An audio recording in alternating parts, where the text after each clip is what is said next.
Selamat datang kembali di channel Oyen GG. Di video kali ini kita akan melanjutkan cerita Donghua Battle Through Heaven. Ayo langsung aja ke alurnya. Saat ini Xiaoyan menyadari arti menjadi dewa dan menjadi manusia.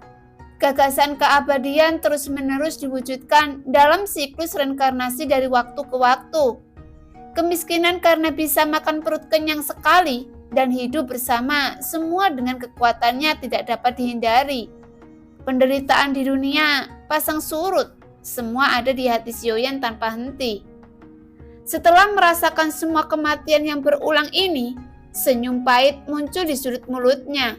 Sebagai reinkarnasi yang mulia, apa yang dia bisa pelajari dalam terobosan ini tidak kecil.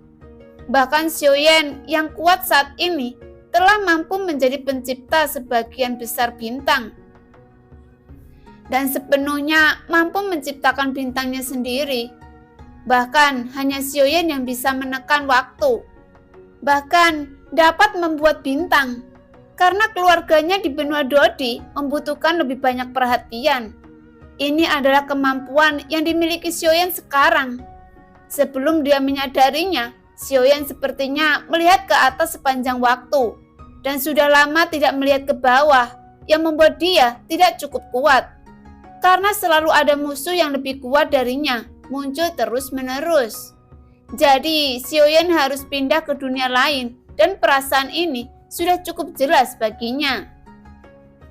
Sejak cinta pertama sejauh ini, jika saya melihat ke belakang, rasanya seperti waktu yang sangat lama. Dan saya sepertinya jauh dari anak laki-laki yang berbaring di belakang rumah. Tetapi saat mengingatnya, sepertinya kenangan ini menghilang yang tidak bisa dijelaskan. Itu seperti baru kemarin. Namun ayah saya juga telah berbalik. Wajah yang dikenalnya telah menghilang. Kakak laki-laki ayah saya dan saudara laki-laki kedua saya juga telah menghilang. Pada saat ini, mata Xiaoyan memiliki 2 garis kemerahan dan air mata mengalir di pipinya. Sekarang semakin jauh saya berjalan, semakin kuat penglihatan saya. Tetapi saya juga semakin kesepian dan saya sudah tidak muda lagi. Karena waktu terus berjalan dan sungai waktu yang panjang akan mengambil segalanya dalam hidup. Ketika semua menghilang tanpa meninggalkan jejak, jika saya menjalani umur panjang yang hampir tak ada habisnya, dan selama ada sebutir emas di dunia sihir, pembangkit tenaga abadi kecil akan terbunuh.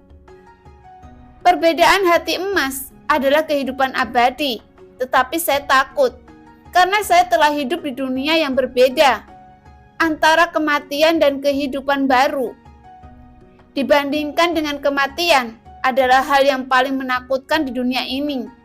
Jauh di dalam hati saya, dan saya tidak ingin menjadi anak laki-laki besar. Dan bahkan sekarang, saya sepertinya berhenti sebentar. Dengan serius menemani teman dan kekasih saya pergi sebentar. Jadi apa gunanya keabadian? Di belakang dewa ada kesepian yang tak ada habisnya. Karena inilah yang saya mengerti. Xiaoyan berkata dalam hati. Karena dia sulit untuk membuka mulutnya, memperlihatkan punggungnya di matanya, mengambang dan tenggelam di sungai waktu yang panjang. Lebih baik untuk berada sungai waktu. Setelah kecemerlangan singkat, ada banyak hal dalam kesempatan itu, dan tidak ada yang bisa dilakukan di akhir hidupnya. Semua orang akan pergi dengan harapan dan menghilang selamanya. Ini mungkin tampak tidak rela dan menyedihkan bagi manusia. Karena mereka belum mengalami kesepian yang ditimbulkan oleh tanggung jawab menyelamatkan dunia. Di mata dewa, penyesalan adalah arti yang sebenarnya dari kebahagiaan. Jadi makna sebenarnya dari kebahagiaan adalah hidup. Pikiran Xiaoyan bergerak. Semuanya berubah dengan cepat. Kelompok itu melewati Xiaoyan dan memandangnya yang merupakan kekuatan utama di kerumunan yang tidak bergerak. Orang-orang ini semuanya menatapnya dengan mata aneh dan menoleh ke arah Xiaoyan. Ini adalah langkah kaki Xiaoyan yang berhenti di luar sekte. Dia tidak masuk, tetapi hanya berdiri di luar rumah besar Xiaoyan. Melihat ke atas saat ini, ada seorang anak laki-laki dan perempuan dengan pakaian bersih. Gadis dengan rambut terurai mengenakan gaun sederhana dan elegan, dengan alis berkilau di sudut matanya. Dia menarik bocah itu sedikit dan berlari keluar dari sekte. Matanya tertunduk menjadi bulan sabit. Keduanya tampak sangat senang dan mereka berlari keluar untuk bertemu. Dia berlari menuju gunung belakang dan dengan cepat menghilang ke tengah lautan manusia. Namun tidak ada sosok. Ini semua dari ingatan Xiaoyan. Betapa dia sangat ingin tumbuh sendiri dan sekarang dia tampaknya telah mencapai apa yang dia cari. Sejauh ini, Xiaoyan terus bertanya pada dirinya sendiri, apakah ini yang dia inginkan? Semakin dia mendapatkan keabadian, semakin dia kehilangan dengan cara yang sama. Karena dia berada di garis waktu ini. Itu tidak bisa mengubah cerita yang sudah berlalu.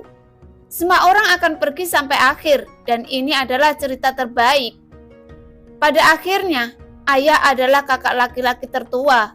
Begitu pula saudara laki-laki kedua, Lan Yanran, dan selir Xiaoyan.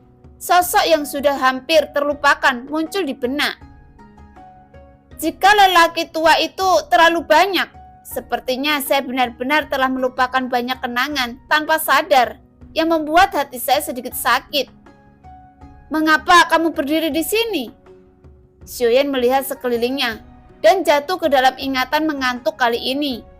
Seorang anak berusia 5 atau 6 tahun tiba-tiba muncul di depannya.